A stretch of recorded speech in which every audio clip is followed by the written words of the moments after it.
IRGC से सीधा संपर्क का दावा। ईरानी अधिकारियों से सीधे बात हो रही है, डायरेक्ट बात हो रही है। डोनाल्ड ट्रंप की तरफ से कहा गया यूएस ईरान के बीच बैक चैनल बातचीत चल रही है। अब ईरान ने ट्रंप का दावा खारिज कर दिया है। विदेश मंत्रालय ने खबरों को फर्जी बताया और ईरान कह रहा है कि ट्रंप से बातचीत का सवाल ही नहीं है।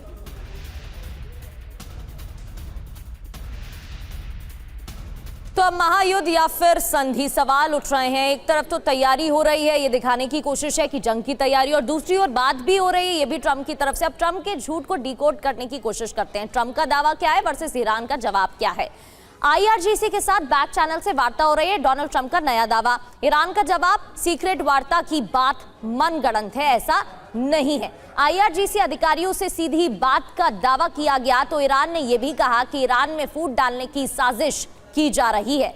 इस पर डोनाल्ड ट्रंप की तरफ से यह भी दावा किया गया कि इरबिल में गुप्त बैठक का प्रस्ताव दिया गया है। वहीं ईरान का जवाब, IRGC ने भ्रामक जानकारी दी।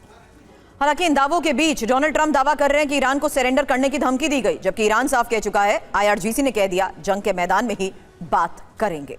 इस बीच डोनाल्ड ट्रंप के इन दावों के तहत ईरान के ये जवाब बड़ी तैयारी का संकेत तो दे चुके हैं, लेकिन ओमान को अब डोनाल्ड ट्रंप ने बमबारी की धमकी दे दी है। ये आज की एक और सबसे बड़ी खबर है, जहां हॉर्मुज में दखल पर कार्रवाई की चेतावनी दी गई है और ट्रंप कह रहे हैं कि कोई जल्दबाजी नहीं है, दबाव जारी रहेगा। इस हालात के बीच में ओमान को डोनाल्ड ट्रंप की बमबारी की धमकी, मतलब क्या है, मायने क्या है? क्योंकि स्ट्रेट ऑफ हॉर्मुज में दखल पर कार्रवाई की चेतावनी डोनाल्ड ट्रंप दे रहे हैं और डोनाल्ड ट्रंप ने कहा है कि कोई जल्दबाजी नहीं, दबाव जारी रहेगा।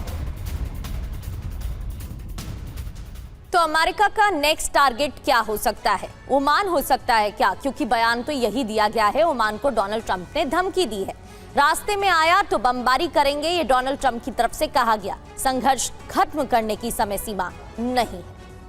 हालांकि असर इसका क्या होगा? हॉर्मुज पर तनाव बढ़ेगा, ईरान पर दबाव बढ़ेगा, तेल सप्लाई पर खतरा। कुलकर्णी सर, इन्हीं फैक्टर्स को देखते हुए जरा बताइए कि डोनाल्ड ट्रंप की ओमान को दी जा रही इस धमकी का मतलब क्या है? क्योंकि कूटनीतिक समाधान पर भी तो संकट है इसके लिहाज से। देखिएगा, ओमान और यूएसए का तकरीबन 1980 से लगातार रिश्ता है और उनके बेसिस वो इस्तेमाल करता है।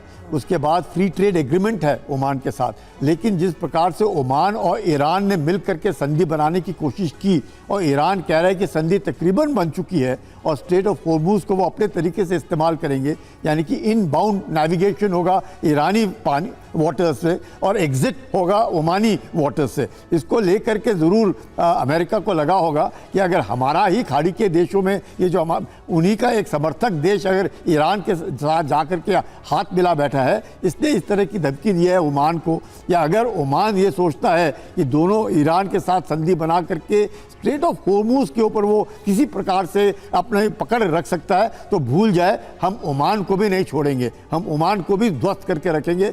लेकिन स्ट्रेट ऑफ हॉर्मुज जो है, जैसे बार बार ट्रंप कहते आए हैं कि वो उनकी टेरिटरी है और उस टेरिटरी को पकड़ने के लिए वो कुछ भी कर सकते हैं। तो साफ मुझे लगता है संदेश अमेरिका की तरफ से साफ है।